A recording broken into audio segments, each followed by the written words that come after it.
Okay, what's going on, everyone? It's Darren here. Now, I run a multi-six-figure agency out of South Africa. Basically, quit my job, started an agency, and over the last 30 days, I've added over 1 million in revenue for one client alone. So I'm pretty good at lead generation. I'm pretty good at running ads for Facebook and Google. And basically, I thought I might as well just start teaching everyone else how to do it. Now, I will be looking over to this side of the screen. Just as a reference, I am reading something from a document that I have built out, which at the end of the day, if you want it, I will put the link in the description for you guys to go ahead and get that. So, how Facebook ads actually work in 2026. So the old way is dead, right?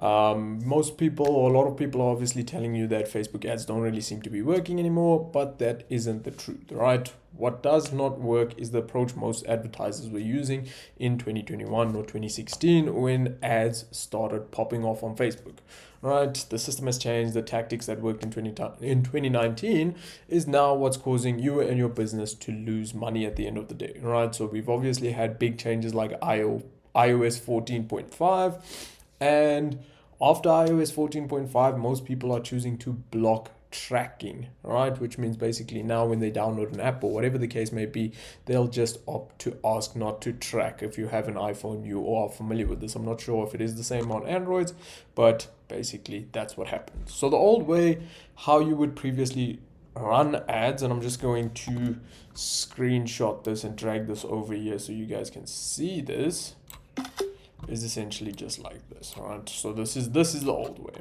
So how Facebook ads work before versus now is obviously the old way, and pre-iOS 14, a user would visit your site, the pixel will build the profile, you'll then have interest targeting, the ad matches the profile, and then you'd get a conversion maybe at the end of the day. The new way, and this is post Andromeda, I'm sure you guys must have heard this a lot, is that a user will scroll their feed, the creative stops the scroll at the end of the day, the engagement signal is then sent back towards Meta, the algorithm learns, and then it finds you more buyers. So in 2023, Facebook rebuilt its ad delivery engine. This update shifted the primary targeting mechanism from user profiles to creative signals. Right, so your image, your video, your hook, and the copy now are doing all of the targeting for you. The algorithm is watching who is stopping, who watches, who clicks, who buys, and then it finds more people like the ones who bought at the end of the day. Now, what does the Andromeda update mean for you as a business? So let's just also bring this in here. Boom, screenshot, cool. All right, so what does this mean for your business? So creative signals replace third-party data as the primary targeting input. Broad audiences now outperform narrow interest targeting in most markets. Detailed targeting still exists, but it restricts the algorithm. It does not help it.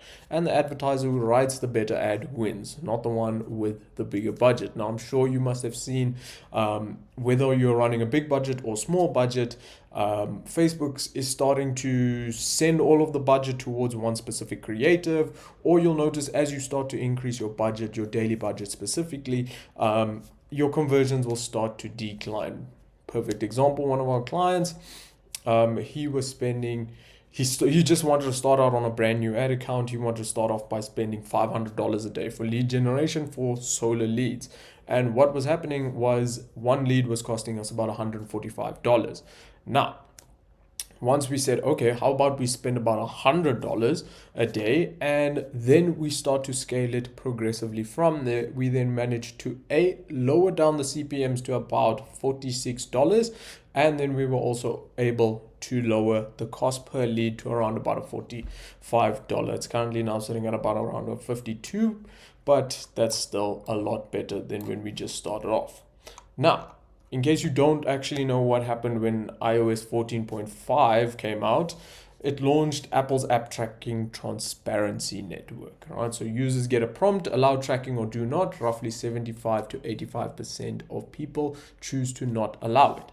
This has blocked Facebook's Pixel from tracking most iOS users after they left the platform. Right? So attribution became incomplete, audience targeting data became unreliable. So Facebook responded with aggregated event management, all right, or measurement, sorry. A privacy model that reports conversions at a campaign level using statistical modeling. And the honest truth about tracking in 2026, let's just bring this over here, is that your pixel still works, but it just works differently. All right, so your pixel still works, it captures what it can. Conversions API or CAPI sends data server side bypassing browser blockers. If you use both the pixel and CAPI together for the most complete picture. This is why everyone suggests that yes, if you have the meta pixel, you should be also utilizing the conversion API. Sorry, there's like a little bug flying around here. Anyway, expect 20 to 40% of conversions to be underreported in Ads Manager. And this is the norm these days, right? So the algorithm only cares about one thing. Facebook's goal is to keep users on their platform. Every algorithm updates serves that specific goal. So your ad is judged on whether it makes people engage or scroll past it. And if people are scrolling past it, that is sending negative signals back to Facebook and Meta. If your ad stops people and generates engagement, the algorithm rewards it with more delivery at an even lower cost. If people scroll past, the delivery gets pulled back and it starts to cost you more to reach your next 1,000 individuals. So the signal loop and how Facebook currently learns. So I'm just going to do a little bit of a drawing here. So you'll have your ad, then you'll have user action, you'll have signal sent. So let's just do SS, algorithm adjustments, AA, and then we get better delivery. Right, so I apologize in advance. Right, so currently what happens is someone sees an ad, then we take into consideration what the user does. After the user, we then send the signal, or Meta sends that signal back towards the algorithm. The algorithm then goes ahead and adjusts for those signals. And if it is positive, plus over here, you get better delivery. All right. The signals that you can control is whether or not someone is stopping the scroll, the watch time, the clicks, the saves, and the shares.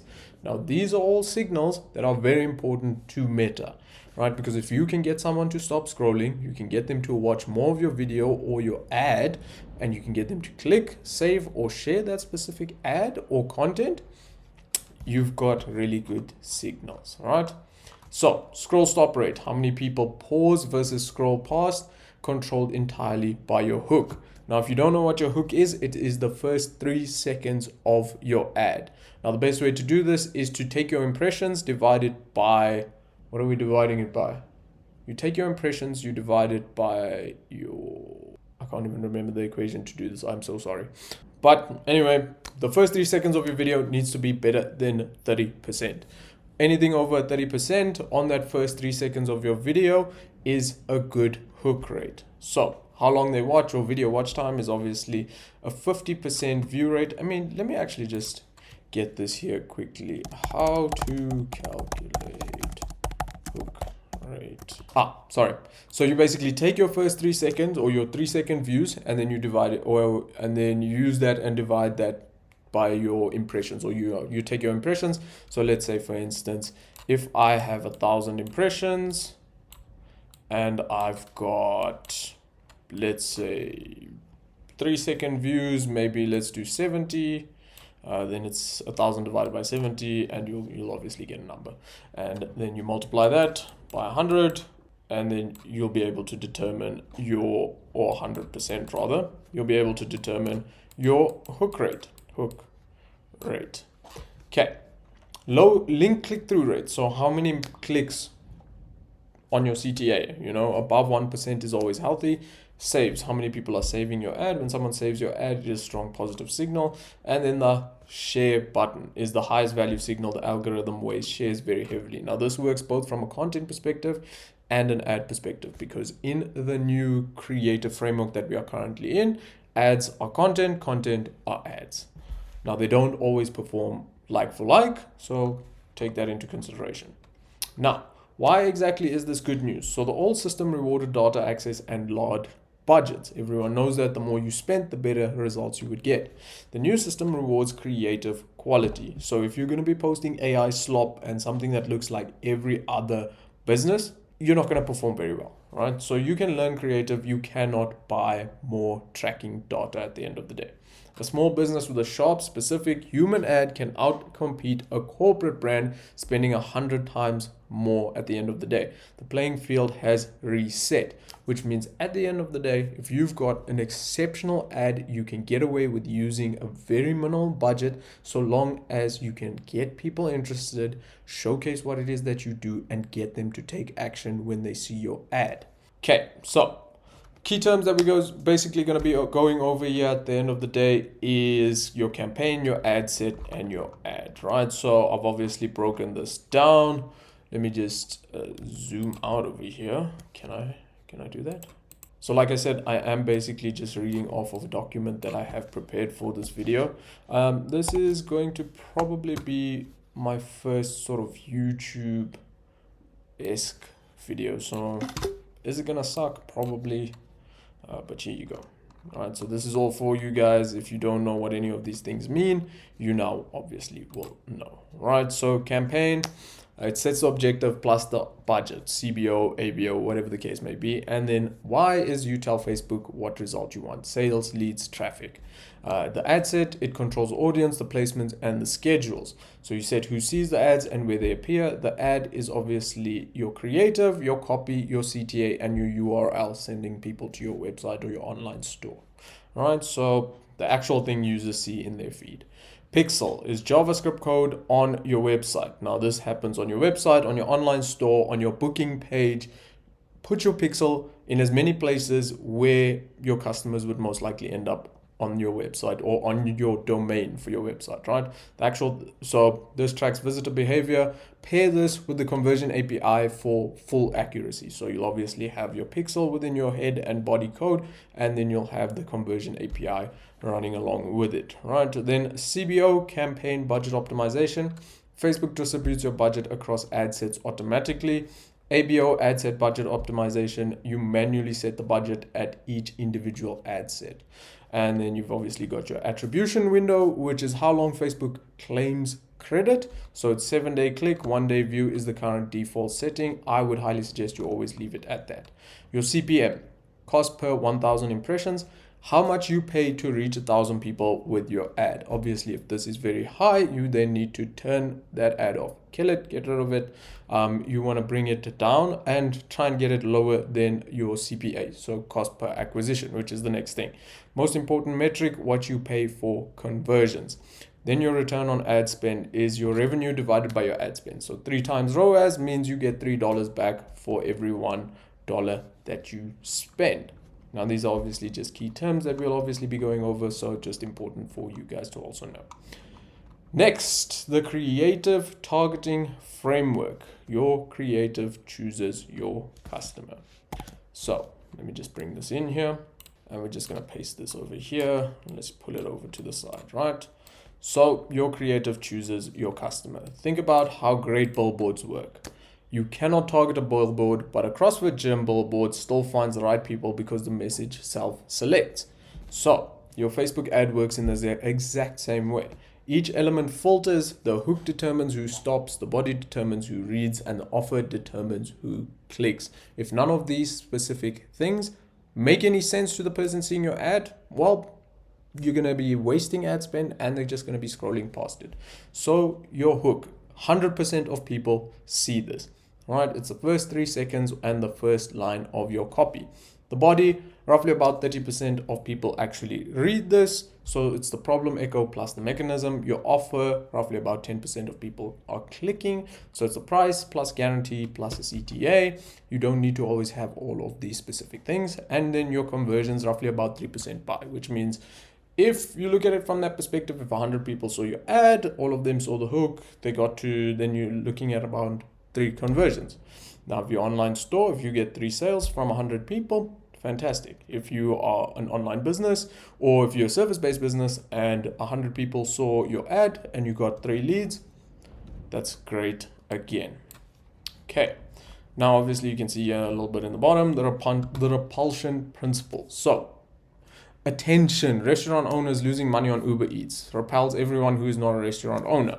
So repulsion is not waste, right? It is being used as a form of targeting. So wrong people scrolling past saves you and your ad account money at the end of the day. If you're using broad generic hooks, you will be attracting everyone, right? So that means you're probably going to convert no one. And to give you a rough example of this is when you're doing organic content, right? If you make your hook as broad as possible, you'll get a lot of individuals that will stay for that first 3 seconds. Then you narrow it down within the body and you narrow it down even further within your CTA, right? However, if you have an ad for a specific offer, you kind of want to use this repulsion principle to get rid of time wasters, tire kickers, and like bargain hunters in the beginning of the ad, right? So the more specific your hook is, the better your cost per lead will be, because people will be understanding exactly what your ad means. So the 6-element creative structure. Now, by the way, I'm just going to bring this over again and we will look at it together. Great stuff. Okay, so we've got the 6-element creative structure. So every high converting ad shares the same skeleton. The order matters, skip a step, and the conversions will essentially drop. Now, 6 elements that we'll be looking at is your hook, the problem echo, the mechanism, the proof, the offer, and the call to action. So your hook is obviously there to interrupt the scroll, which is the first 3 seconds. Your problem echo is to mirror the exact frustration back at them. The mechanism is your unique approach on how you solve it, how you build a bridge that gaps their current state to the desired outcome. The proof is specific numbers, but not vague or hyperbolic claims at the end of the day. Number 5 is your offer, exact deliverable, price, and guarantee. Now, some people have guarantees within their service offering, some people don't. It's up to you primarily, but you can also test offers at the end of the day. And number 6 is your call to action. One clear next step that takes them either to a landing page, makes them fill out a form, or makes them go and add a product to a cart. So, in the breakdown over here that I've got everything a little bit more specific, but at the end of the day, this is just meant to be a nice educational video. Okay, then within this, I've obviously got some video ad specifications that win, some image video or image ad specifications that win, and then copy structure that converts. Now, obviously, that's a little bit more intense, and I would highly suggest that you guys always learn how to do this yourself. Don't be using ChatGPT and Claude to write your copy and things like that, because they are dead giveaways when someone are using those systems. Okay, creative testing protocol. So most advertisers are testing the wrong things. They change the image, the copy, and offer all at once, right? And then you don't know what worked. The same way when you add too many variables, you can't exactly keep track of what variable caused an increase in conversions or decrease in conversions. So creative testing decision tree, right? So I say launch your test at around $5 to $10 a day, collect data for the next 72 hours, check your CPA plus your CTR plus your return on ad spend, right? If these are too high, you kill your ad. So obviously if it's 2x target and there's no conversions, you look at iterating, or it's going to be borderline, then you look at iterating this, right? So you'll change one element specifically. So if it's getting up there, but it's not already at 2x in terms of CPA, CTR, and ROAS, then you can just create a variation of that. And then when you are obviously profitable, is you look at scaling by 20% every 2 to 3 days. All right. So obviously this means your CPA is good, your CTR is good, and your return on ad spend is obviously good. You're making more money back than ads that you are spending on.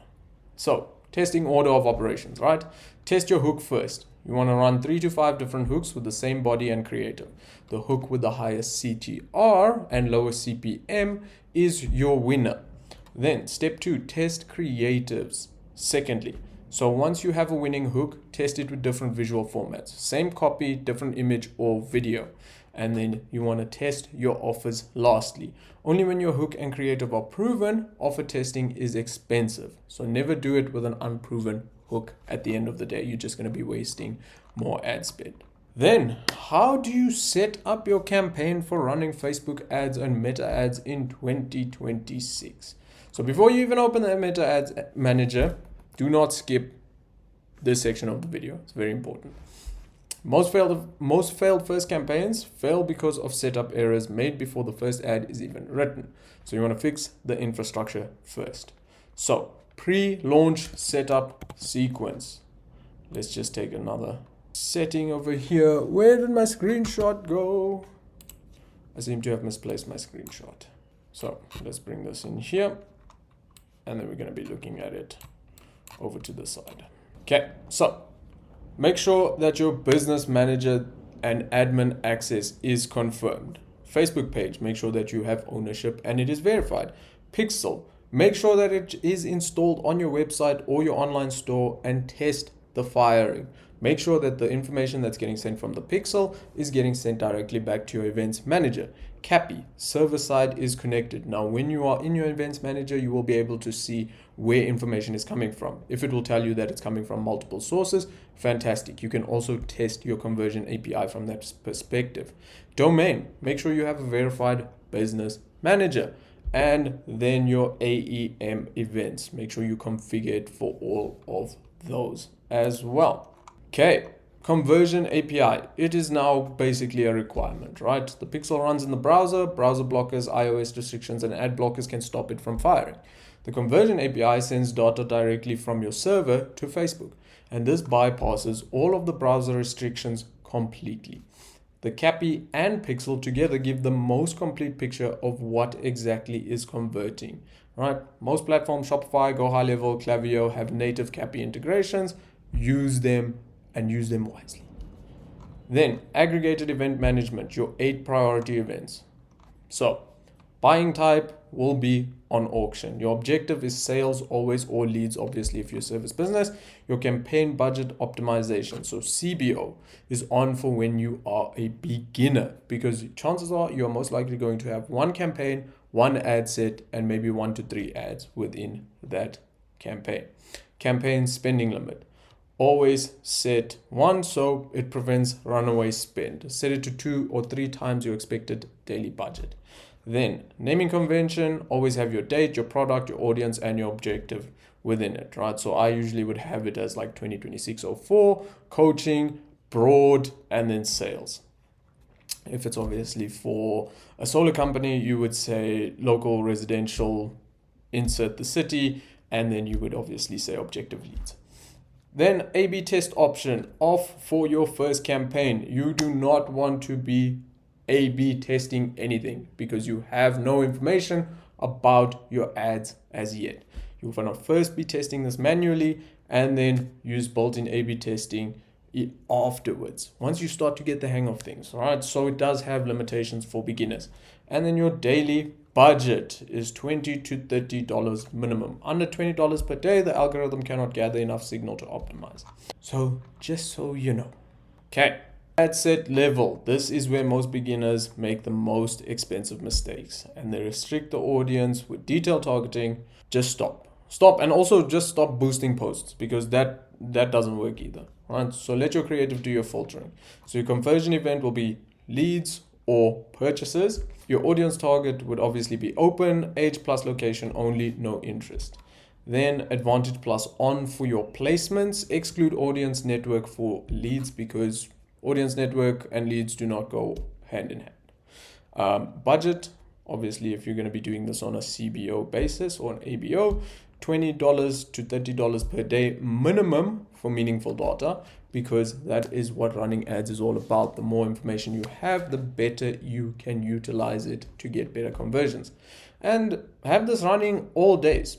No day parting until the data exists. So stop running it just on weekends, or stop running your ad on Mondays and Wednesdays and Fridays because you feel like that's when people are going to buy your product or become a lead. Now, audience settings explained. You set your age range only if your product is genuinely age specific. Now, for instance, if you are a solar business like one of my clients is, someone who is 18 will most likely not have the funds to buy solar for their property, because they most likely also won't own a property in this economy. So if you are targeting specific people, make sure that you understand the ICP of your client. For instance, this client's target market is around 40 or is around an average age of about 45, right? So we're looking to target people who are around about 28 years old to, I would say, 65, right? Obviously, if someone's getting up there, you don't necessarily want to be targeting them because buying solar doesn't seem like the biggest priority for them unless they really need it, and Meta will not. So you don't want to be doing any interests, no behaviors, no lookalikes for your first campaign at all. Lookalikes limit discovery. Broad targeting gives the algorithm room to find buyers you did not know existed. And that's why broad targeting ad campaigns are winning. Now you obviously want to know why broad targeting beats detailed targeting. Detailed targeting restricts delivery to a predefined interest group. Broad targeting gives the algorithm room, to find buyers who did not know you existed or your business existed, and basically you did not know that they existed. The algorithm learns faster from broad audiences because it sees more signal variety. It can see who's skipping, it can see who's watching, it can see who's clicking, it can see who is filling out forms, etc., etc. The more information and the more data you have, the better it is for your ad account to learn quickly.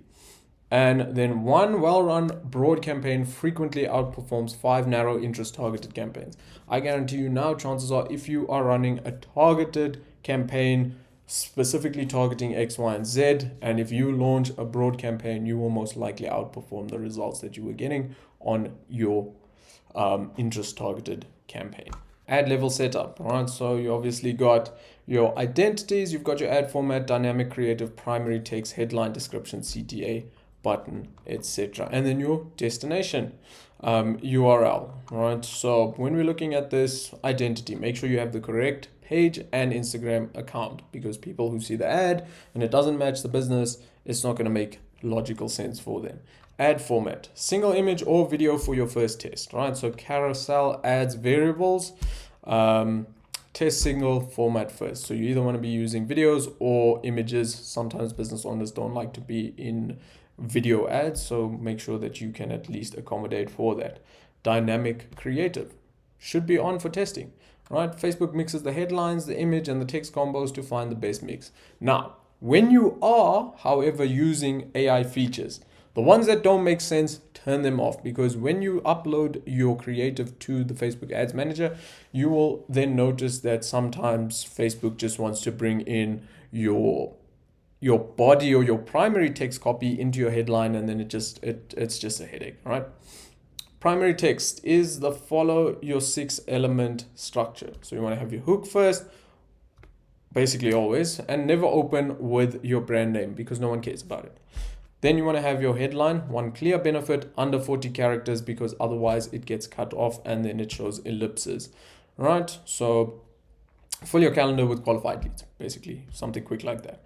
Your description supports the headline. You can have that under 30 characters, but it's not really that important, right? So no contracts, launch in 48 hours, for instance, something like that.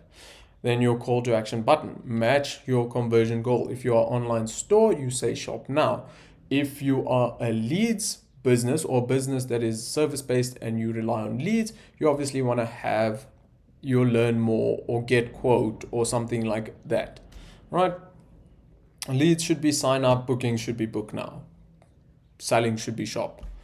So that's that. And then your destination URL. So this includes your UTM parameters, build custom UTM parameters so that you can send it back to Meta. So UTMs let you track the source and campaign in the analytics tool. Now, before you hit publish, okay, so now we are going to be looking at your 5-point pre-flight checklist. So make sure your pixel is firing correctly. Use the tester and also use the Chrome extension. Just go into the Chrome Web Store or the extension web store, just go find the pixel helper. Make sure your domain is verified in the business manager. Make sure you have a budget and spending limit set. Make sure you have creatives that match the specifics within the platform. So obviously within Instagram and sort of Facebook, you want to have a 4:5 or 1:1 ratio. Captions on your videos, and make sure your video is under 4 gigabytes in terms of size. Your CTA links are being tested. Test this on mobile and desktop before submitting your ad campaigns. Now, what happens after you submit? Now, most ads are reviewed within 15 to 24 hours, right? So it tends to happen quickly. Sometimes it will take a little bit longer.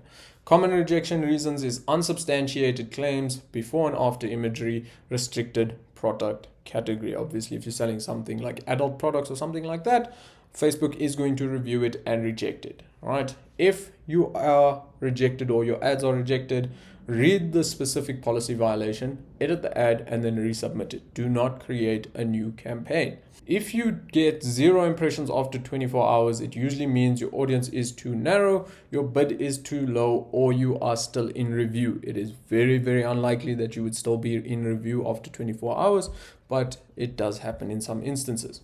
Now, what happens in the first 72 hours and what to watch and what should you be ignoring?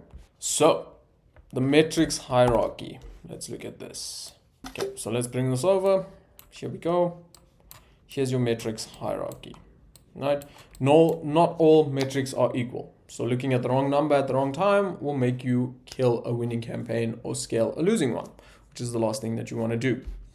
So what to watch? Watch closely your CPA, your ROAS, and unique purchases. Then use this for context is obviously your CPM, your cost per click, and your click-through rate. And ignore this very early as your quality ranking and your engagement ranking. All right, those two don't matter. Basically, if you see above average or normal or average or below average, don't worry about it. It's not that important. And then vanity metrics is reach, impressions, likes, and shares. No one should care about this because those are not revenue driving metrics. However, everyone wants to go and tell their clients that, oh, we got 50,000 impressions, but did you get new clients? That's the main important thing. And that is something that is very important. So don't look at reach, impressions, likes, and shares because they don't get you clients. I always say clicks don't get clients. Clients pay businesses. Businesses want clients. So take that with a pinch of salt. Now, the learning phase. I'm pretty sure there's a lot of individuals who have run Facebook ads before who have been in the learning phase and could not seem to exit it. However, I'm going to explain now how you can quickly get out of the learning phase and also that the learning phase is not the biggest concern in your life at the moment. So the learning phase is when the algorithm explores delivery to understand who responds to your ad. So performance is unstable during this time and that is normal. Do not panic, do not edit anything and just leave the ad account alone, right? Because once you make major changes to your ads, the learning phase starts over. So then you're going to go from learning into learning limited and you're starting back at square one. The algorithm needs roughly 50 optimization events to exit the learning phase and enter the active status. With a small budget, this can take 1 to 2 weeks. So if you are running an ad campaign and it's a new campaign or it's on a new ad account, make sure that you take this into consideration. It can take 7 to 14 days before you exit the learning phase. And as you can see, I've built out a little diagram here. Day 0, obviously the algorithm's exploring. Do not change the budget, right? If you get roughly 50 conversions, it will go immediately into active. If you end up in limited learning, it means you did not get those 50 conversions. However, you can still stand a chance to get to that active status. But when you are in the active status, scale this very, very carefully because you do not want to go through any expensive mistakes. Now, one of the most expensive mistakes that you will go through is when you are editing during learning. So every significant edit, which is a budget change, an audience change, and a creative swap, resets the learning phase. If you edit too often, your campaign stays in learning limited indefinitely. Learning limited means not enough optimization events. The algorithm cannot stabilize and it cannot get you consistent results on your ads. The rule, do not touch anything for 72 hours after launch. Wait for 50 events before scaling. Now, when do you scale and when do you kill?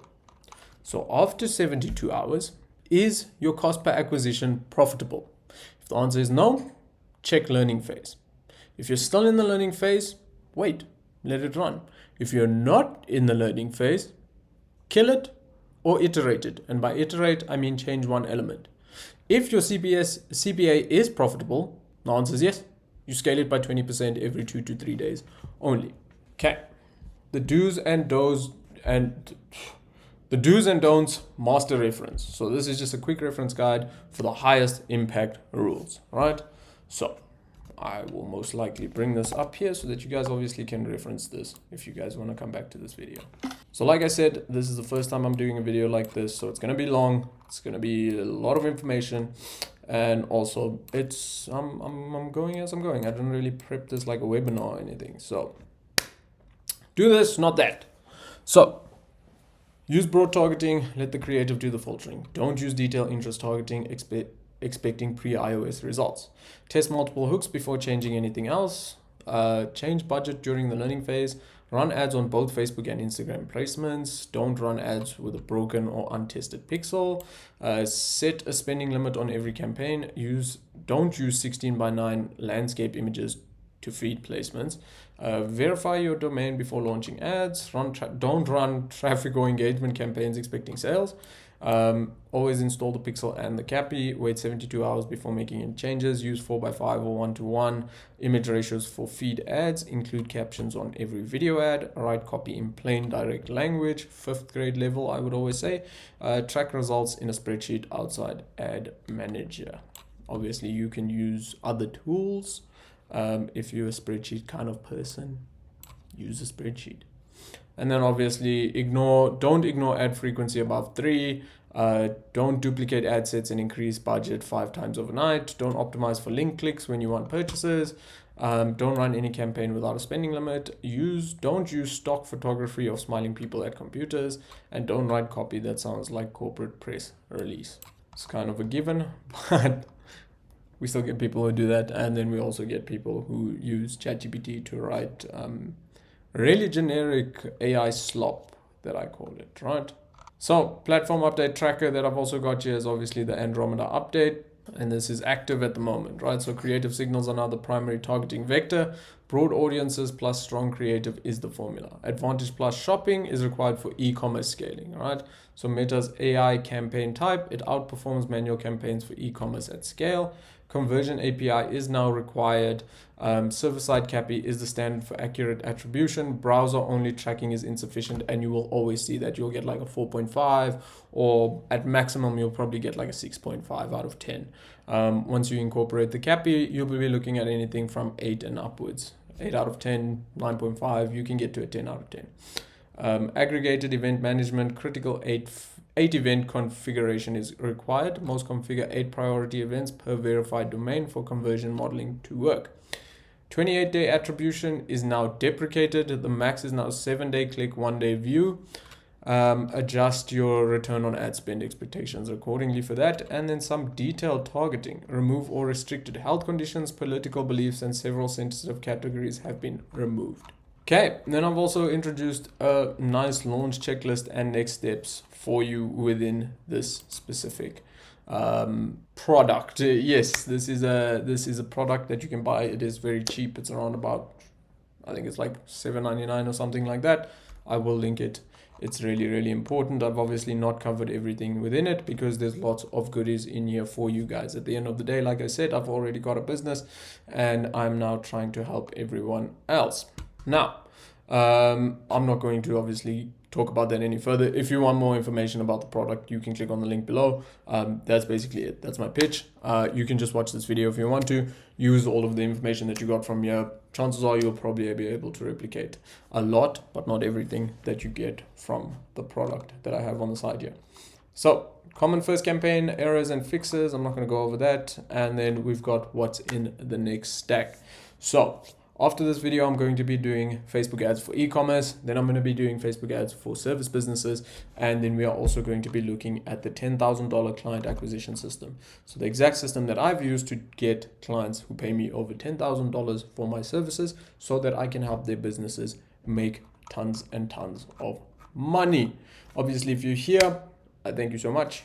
My name is Darren Joseph. Like I said, I run an agency and I'm trying to help you guys simplify running Facebook ads. Obviously, if you like the video, subscribe. It will obviously show me that you guys have interest within the subjects that I'm talking about. And if you want to know something else or you want me to speak about something specifically, drop a comment down below and I will look at those. Peace.